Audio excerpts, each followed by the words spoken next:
कोल्हापूरच्या कागलमधील मुश्रीफ घाटगे युतीवर निष्ठावंत कार्यकर्त्यांनी मात्र नाराजी व्यक्त केली आहे। सोशल मीडियावर पोस्ट लिहित कार्यकर्त्यांनी भावना व्यक्त केल्या। 30 वर्ष राष्ट्रवादी सोबत एकनिष्ठ, मात्र आता सक्रिय राजकारणाला रामराम। माजी नगराध्यक्ष अजित कांबळे यांच्या या सोशल मीडिया पोस्टमुळे कागल शहरात खळबळ माजली आहे।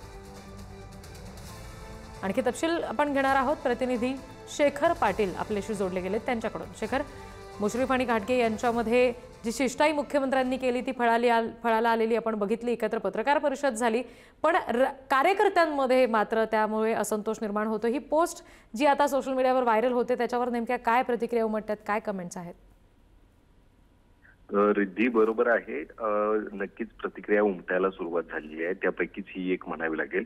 हसन मुश्रीफ यांचे कट्टर कार्यकर्ते अजित कांबळे गेले 30 वर्षांपासून अधिक काळ जे ते सक्रिय राजकारणात आहेत। त्यांनी आजवर अनेक वेळा निवडणूक देखील लढवली होती। माजी नगराध्यक्ष राहिलेले आहेत। त्यांचीच एक पोस्ट जी आहे ती या युतीनंतर आता समोर आलेली आहे।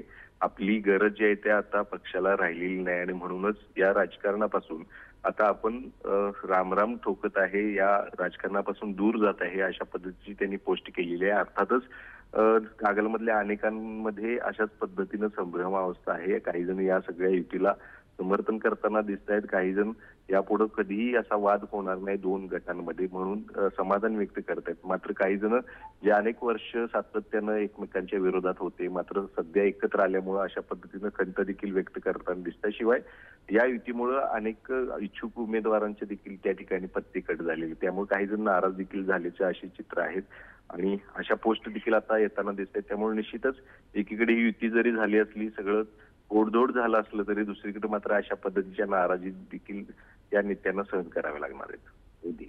धन्यवाद सगळ्या तपशिलांसाठी।